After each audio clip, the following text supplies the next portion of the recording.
I would say that the second major issue with regards to uh, social justice in the United States is the care for mental patients. And I think that as a young man, in San Diego where I was raised, my parents used to probably maybe one, two or three meals a month, we would have someone at the table having dinner with us.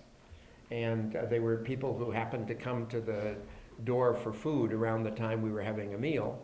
So it was just as easy to have them come in and have a meal with us. And when people were looking for a place to spend the night, my dad oftentimes invited these people. Normally they had sleeping bags and stuff like that, but normally my dad would invite them to sleep in the garage. There was areas in the garage where they would have water and stuff in the garage, and they could spend the night there. Because so many people on our streets today actually are mental patients. No one in their right mind brings these people into their home. And you're all in California, so you understand. The reason I mention this is some of the states in the South it doesn't work. But in California, I think if someone, no matter their disability, were to spend a night in your garage and start a fire, they would own your home the next day. That just the legal system makes it impossible. I found that in the parish, with this unemployment thing too, it is not the easiest thing in the world to give someone a job to do at a parish because of the way insurance and all this stuff works. And I think one of the big deals with regards to social justice today is to be able to find a way to somehow work all around these things. Oftentimes, I look back at how different it was in my parents' day, and a lot of it is that there's things set up in the legal system that makes what they did impossible today. But what my parents did was not the least bit unusual. If you were looking for a meal, I would be willing to bet you would get a meal at the first house you knocked at on my street. I presume my parents' house was the first house they went to. But no one, I don't think anyone would have considered that an issue at all. There wasn't an overbearing number of people, and it was safe dealing with them. So I think one of I would say first is unemployment. Think the second is the care of mental patients, because we need to find a way to get the mental patient issue separated from the homeless issue. And in that way we can deal with it. In San Luis Obispo, for instance, we set up large homes actually where homeless people could stay. The difficulty is you have to have a lot of guards there because of the number of people there who have mental difficulties and can victimize someone who is just, simply homeless. And those of you who are working in the area know that that is becoming more complex because of the number of children and elderly people among the homeless. The homeless, like when I was a youngster, I think the homeless were hobos. They are not today. Most of the people who were homeless in my day were homeless because they chose to do that. They'd go to an area, work, get enough to eat, travel on to another area, work, get enough to eat. That's the way they chose to live. They were sort of a pre-hippie movement, I think. Anyway, when I look at the social justice issue on a simply personal level, the real question I ask myself with regards to an individual is, how can I make this person happier?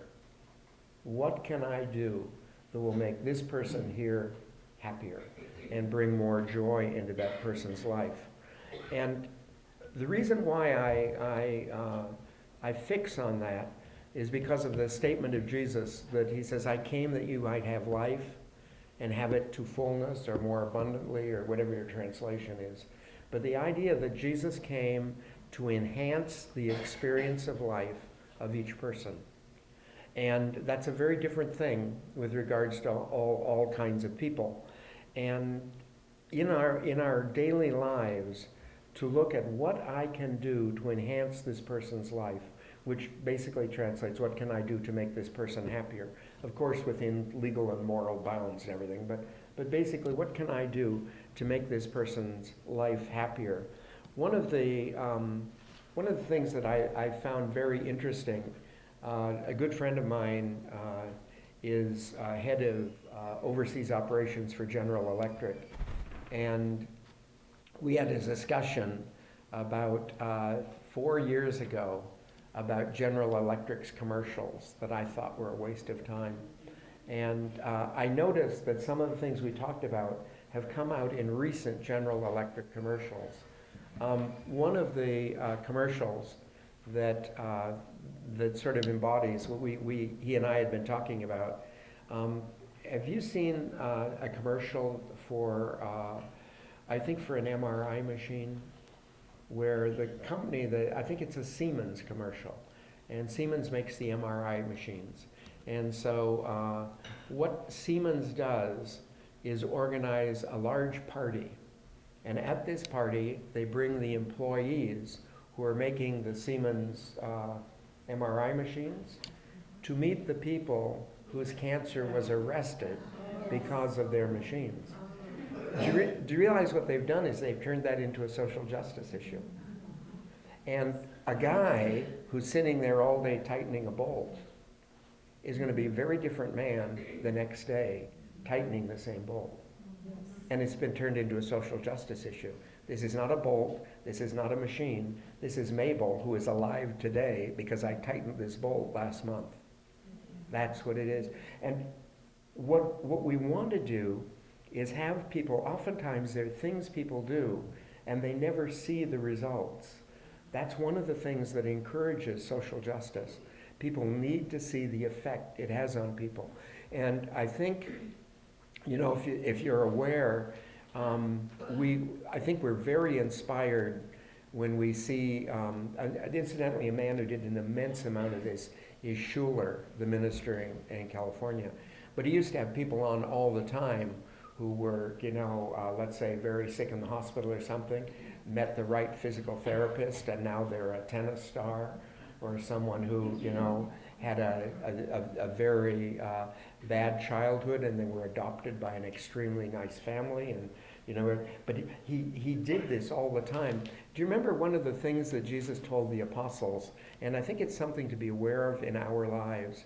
But one of the things he told the apostles was, don't take credit for the people you're bringing into the church, because those people are the result of the preaching of people before you.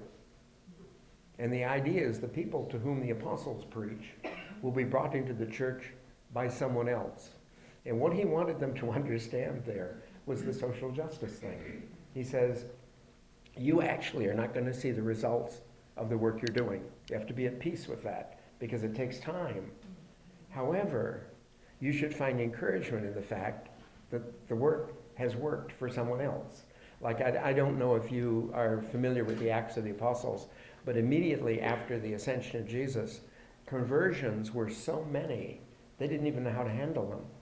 Just masses of people came in.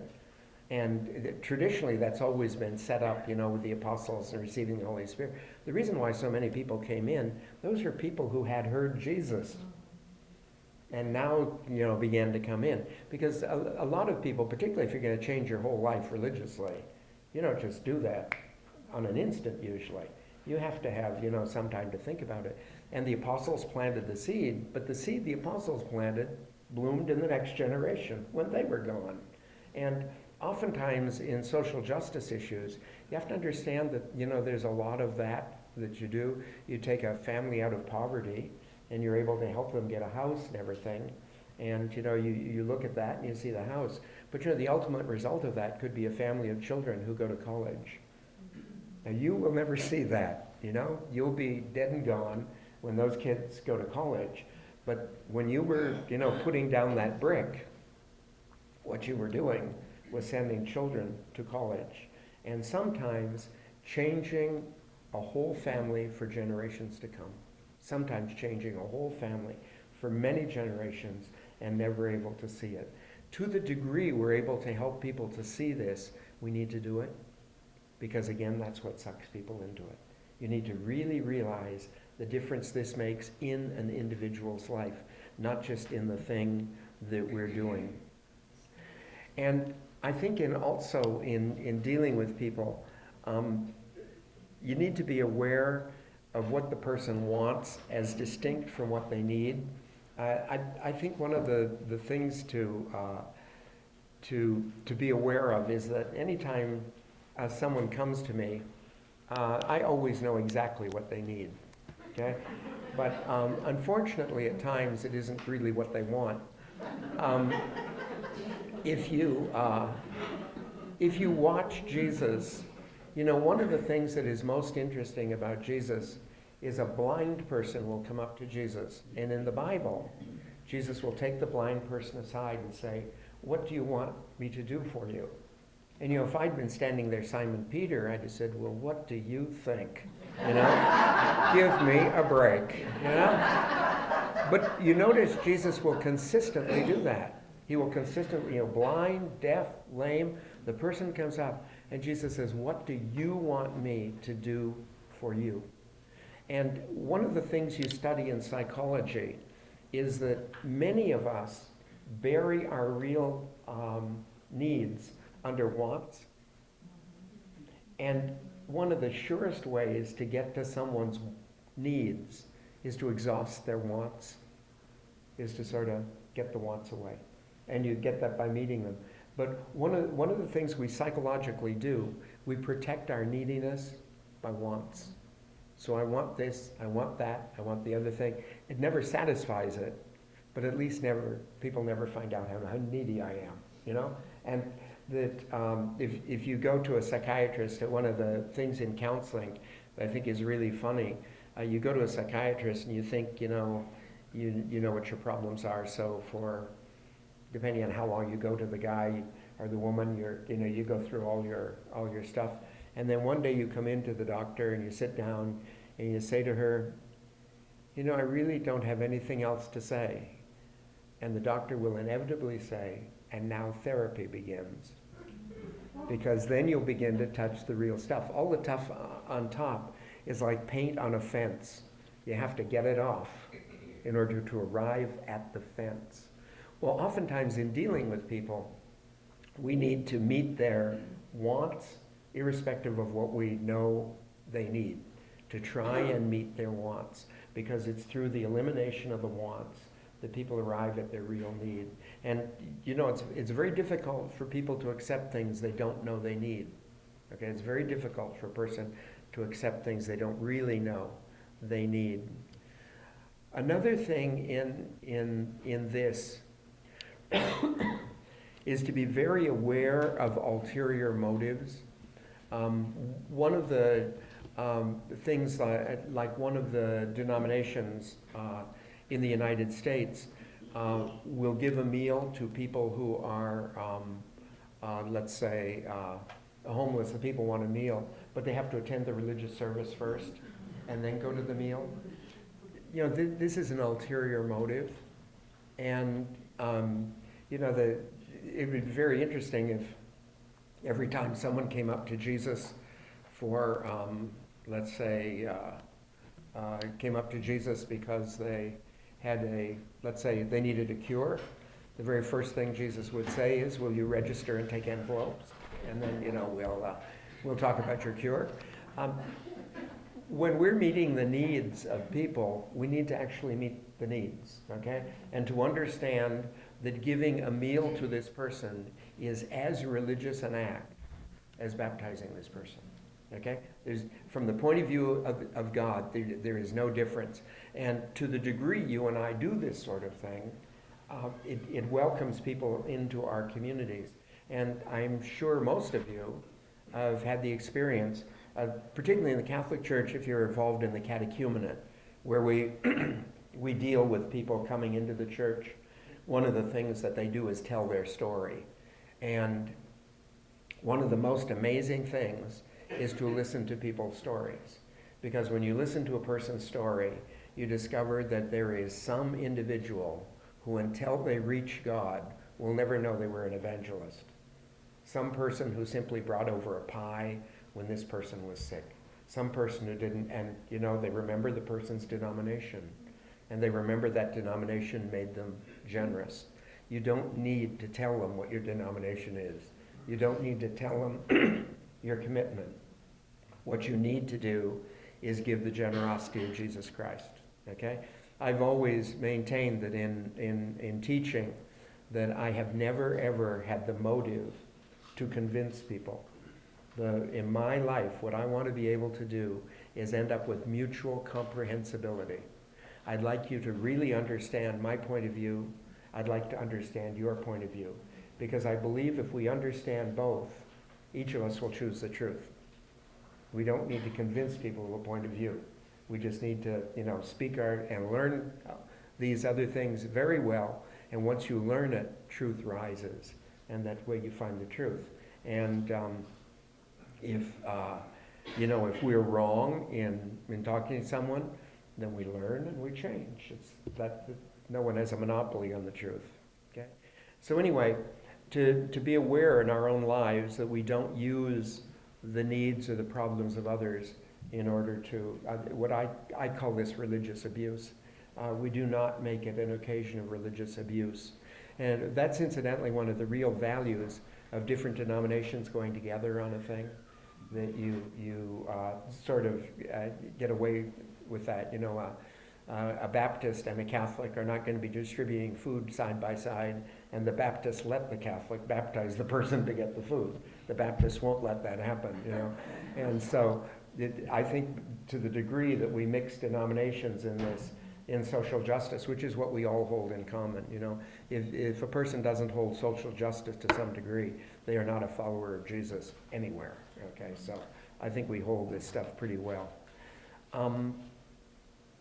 And the other thing, and I mentioned this earlier, but I think this is a question always to ask: can I morally and happily fulfill the want of another person? Always ask that, because I think sometimes we're asked for things that morally we can't be involved in, or for one reason or another, it's not going to be good for us to be involved in that. And so it's a question just to ask. You and I are supposed to somehow endow people and enrich their lives and enable them. We use the word enabler largely with regards to alcoholics, that an enabler is a one who, makes the alcoholic environment so that the alcoholic can drink. But I think one of the things to consider about our lives, you and I want to create an environment in which a person can be a Christian. You and I want to create an environment in which a person can be happier. You and I want to create an environment in which a person's life becomes better. And a lot of that has to do with creating the environment around people. You notice this much more in high school students than you do in people later on. But high school is a very difficult time for human beings, where the norm of what makes you happy is determined by, the cheerleaders and the football players, the norm of what's good looking, the norm of what's bright, the norm of, are you allowed to appear to enjoy a class? Even if you don't, you're supposed to sulk, the whole, there's sort of an attitude and a look to teenagers. Many people carry that in their whole lives. Many people, whole lives, no one has ever given them permission to say what they really want. No one has ever given them permission. And I think when you watch Jesus really enables people to be themselves.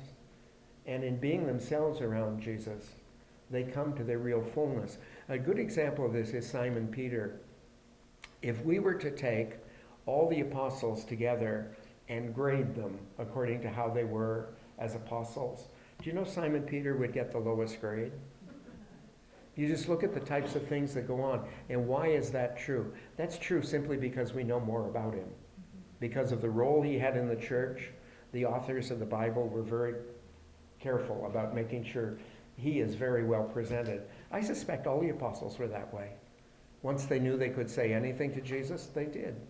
It's interesting. Jesus was in charge of them, and Peter spends a percentage of his time correcting Jesus. And doesn't seem to bother Jesus, Doesn't change what he's doing, but I mean, it doesn't seem to bother him. And he's constantly dealing with Simon Peter with this sort of thing. Well, Peter became who he ultimately was because he first of all had the freedom to find out who he really was. Many people never find out who they really are, and then they can't change because they don't really know who they are. And we want to be able to create that environment where people are comfortable and can find out what people need and this sort of thing. Another thing to understand is really big projects oftentimes require a lot of cooperation. An example here locally is the habitat business. No one gets a piece of property and builds a house on their own. That simply is not possible. And so when we look at something like habitat, you have to understand it requires the cooperation of people. And there are many different things. The running of a soup kitchen, if you're going to serve many people, requires the cooperation of people. If you're going to distribute food, for instance, one of the things that we've done in the Salinas Valley is I was able to get the growers together in a gleaning program. It used to be that once they harvested what they wanted, people could go out in the fields and get what was left over. That's against the law now.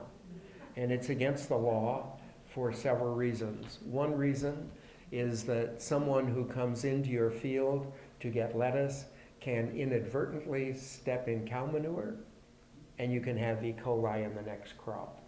Okay? That's what happened to spinach. Okay?